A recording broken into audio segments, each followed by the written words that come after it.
Hey everyone! Did you know that over 70% of adults say they constantly overthink everything? And here's the kicker.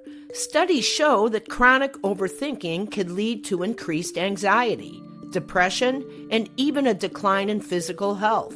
So if you're stuck on that mental hamster wheel, you're definitely not alone. And today we're going to talk about how to break free. Overthinking, it's practically a national pastime these days. With so much information at our fingertips, so many options for every decision, and a social culture that tells us to hustle, analyze, and optimize every little thing, it's no wonder we spend so much time stuck in our heads. But here's the thing. Overthinking isn't just about thinking too much.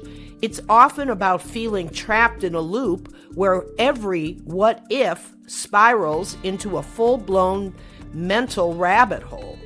Today we're going to explore why we overthink, what triggers this habit, and more importantly, how we can finally put a stop to it. Ready to reclaim some mental peace? Let's dive in. First things first, let's talk about the toll that overthinking takes on our minds and lives. At its core, overthinking is a thief of time and happiness. It's why we second-guess emails, replay awkward conversations from 10 years ago, and agonize over the right path forward. It's the reason we often feel anxious before we've even made a decision, stuck in what psychologists call analysis paralysis.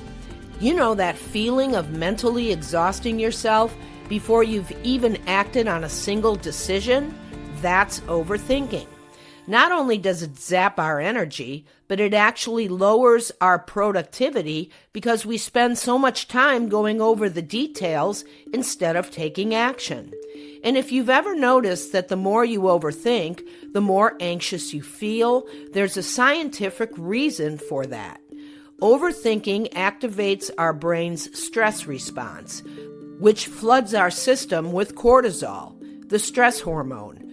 So essentially, we're triggering our own stress with our thoughts alone.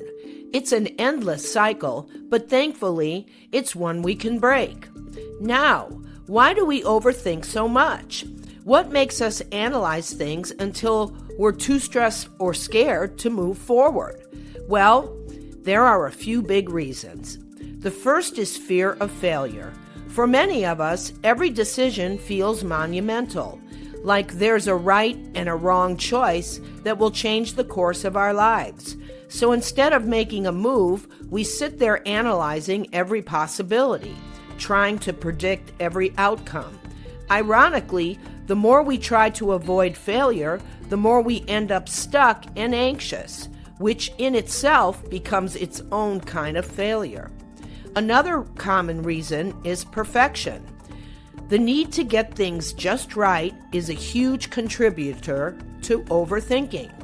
If you've ever spent way too long writing and rewriting a text or an email, you know what I mean. Perfectionism tricks us into thinking that if we just analyze a bit longer, we'll somehow reach this flawless decision or perfect result.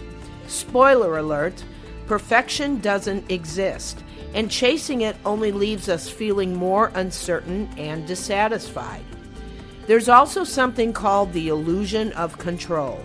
Overthinkers often believe that by obsessing over details, they're somehow controlling the situation better. They replay scenarios in their minds as if mental practice will guarantee success. But here's the thing. No amount of mental gymnastics can control the unknown. Life, as it turns out, just doesn't work that way, and realizing this can be a huge step toward letting go. Lastly, let's talk about the influence of social comparison. With social media constantly in our faces, it's almost impossible not to compare our lives to others. We see someone else's perfect post and start wondering if we're making the right choices, leading us down yet another overthinking spiral. This habit can create feelings of inadequacy that fuel our overthinking. making us second-guess our decisions, our lives, and even our self-worth. I remember a story about a friend of mine who was constantly overthinking every aspect of her life, her job, her relationships, even her grocery shopping.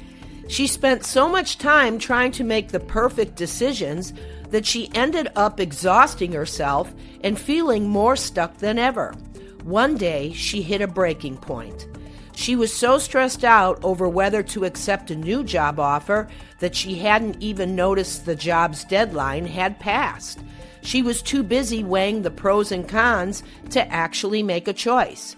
At that moment, she realized her overthinking had kept her from taking any action, and she missed an opportunity because of it. She made a decision right then. She wasn't going to let fear control her anymore. This realization can be a game changer. When you understand that overthinking is just a way of holding yourself back, it becomes easier to recognize it for what it is, a distraction from actually living and enjoying your life. Letting go of overthinking doesn't mean you won't make thoughtful decisions. It means you'll start trusting yourself more and living with a bit more freedom and peace.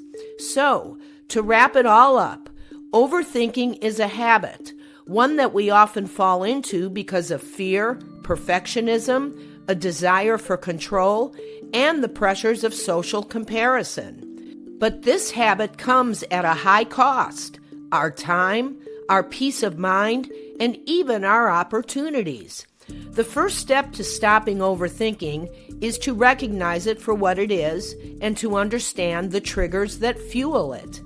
Instead of giving in to overthinking, try trusting yourself and making decisions with confidence. Realize that perfect doesn't exist, and that sometimes the only way to really know if something is right for you is to actually experience it. When you let go of overthinking, you're not just freeing up mental space, you're freeing yourself up to actually live, make mistakes, and grow. After all, life isn't about getting every choice right. It's about learning from the choices you make. Now, I'd love to hear from you. Have you ever felt trapped in a cycle of overthinking? And what was it that helped you get out of it? Drop your thoughts in the comments. It may help someone else experiencing the same thing. If you enjoyed this video, please don't forget to hit that subscribe button. And as always, thank you for listening, and we'll see you next time.